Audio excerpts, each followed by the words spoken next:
Welcome back to my channel. My name is Dr. Anwar Youssef Dunbar, and this is Big Discussions 76, Entertainment and Media. First of all, please like this video, please share it, and please subscribe to my channel if you see fit.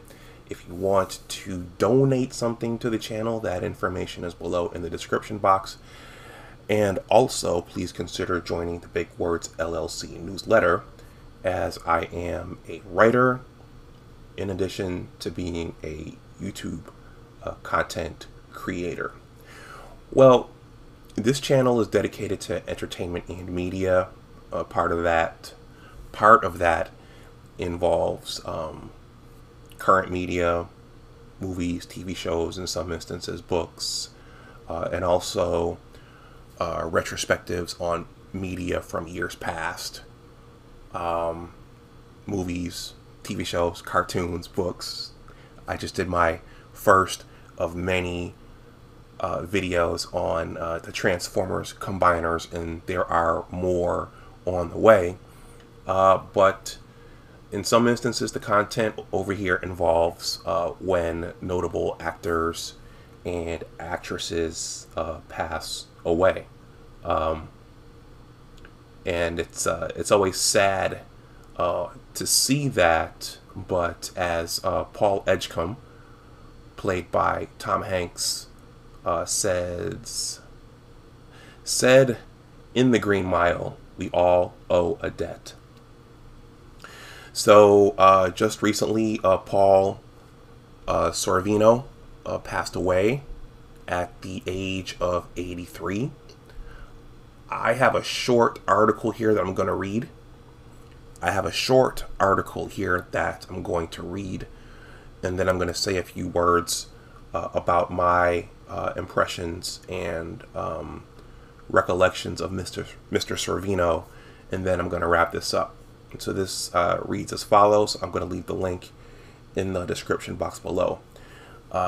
He played tough guys, but he could sing opera. Paul Sorvino says he appeared in over 100 films, but indeed it was the 1990 gangster film Goodfellas in which he made his biggest mark. He appeared with, among others, the late Ray Liotta. So that's right, Ray Liotta, who played Henry Hill, the main character in Goodfellas. He just passed away. Now the two actors from the film classic are both gone. In 1991, Sorvino starred in Law & Order, this time on the other side of the law, playing a detective. Sorvino appeared on Broadway, getting a Tony nomination in 1973 for that championship season, and even did comedy playing a preacher in Oh God. Sorvino was born in Bensonhurst, Brooklyn. He attended the American Musical and Dramatic Academy and could even sing opera, and demonstrated that in an interview on CBS 2 in 2003. He had 3 children, including actress Mira Sorvino. When she won the Oscar for Best Supporting Actress in 1996 for The Almighty Aphrodite, she saluted him. "When you give me this award, you honor my father, Paul Sorvino, who has taught me everything I know about acting. I love you very much, Dad," she said. "My father, Paul Sorvino, passed. My heart is rent asunder. A life of love and joy and wisdom with him is over. He was the most wonderful father. I love him so much. I'm sending you love in the stars, Dad, as you ascend," Mira Sorvino wrote on Twitter. There was no specific cause of death given, but his family says he faced health issues over the past few years. He was 83. Okay, I'm going to leave the link below in the description box. And consistent with what the article said, my most vivid recollections of Mr. Sorvino, yes, were from Goodfellas. If there was a union problem or say a beef in the numbers, then only the top guys could meet with Paulie to discuss the problem. Everything was one-on-one. Paulie hated conferences. He didn't want anybody hearing what he said, and he didn't want anybody listening to what he was being told.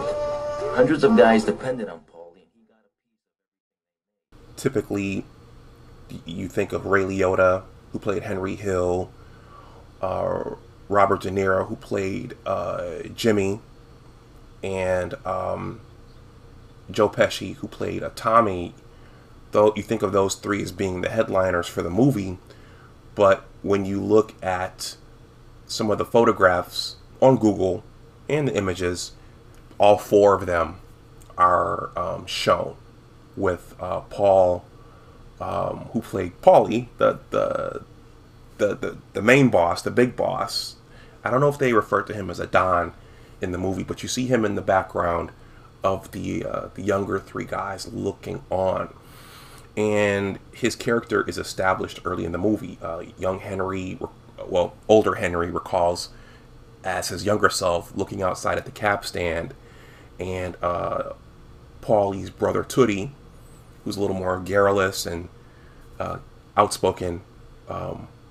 Tootie rolls up, and there are other guys standing outside, and they're making noise and having fun and shooting the shit.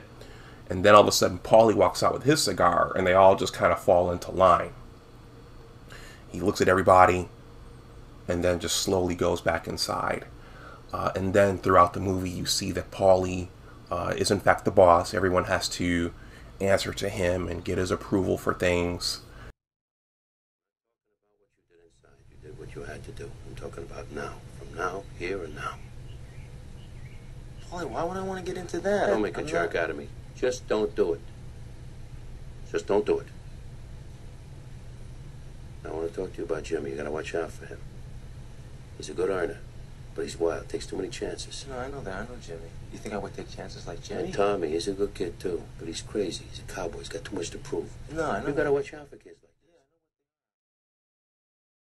that. And then throughout the movie, as the plot unfolds and as life happens for these characters, after they kill Billy Batts, after Tommy kills Billy Batts, Paulie pulls Henry aside and says, "Hey, do you know about what happened to Billy Batts?" And of course Henry lies and says no, and that's the first of two times Henry lies to Paulie. And then toward the end of the movie, when Paulie warns Henry to stay out of the cocaine game with his Pittsburgh people, Henry lies to Paulie again. And then when he ultimately gets caught by, was it the FBI or the CIA or that narcotics unit, Henry actually ends up taking down all of them. Of course, Tommy got shot for killing Billy Batts, but Jimmy and Paulie get taken down as well. And then there's that very, very somber scene at the end in the courtroom where Henry is narrating the final stages of the movie, and he goes against the one thing Jimmy and the rest of the guys told him, which was never rat out your friends. Don't ever rat out your friends. And there's some very vivid camera shots of Robert De Niro and Paul Sorvino there looking on as Henry rats them out. And then it's very, very sobering as Henry describes, the life that we had and how it's all over now. So those are that's my most vivid memory and recollection of Paul Sorvino. That's the role that I remember most. I remember seeing him in other roles. I remember loosely and from a distance seeing him in Law and Order, but Paulie, the boss, the mob boss, and Goodfellas, that's what I will remember him for the most. So rest in power, Mr. Sorvino, and thank you for your contributions to art and cinema. So with that, I'm going to wrap this video up. If you have recollections of Mr. Sorvino, please leave those below in the comments section. Please like, share, and subscribe. If you want to donate something to the channel, that information is below in the description box. Also, please consider joining the Big Words LLC Newsletter. In addition to being a YouTube content creator, I am also a writer with 2 blogs, and finalizing part 1 of a book project. So please join me on my content creation journey. And with that, I'm going to wrap this up. As always, remember that your attitude determines your altitude. Take care, and I will talk to you the next time. Bye-bye.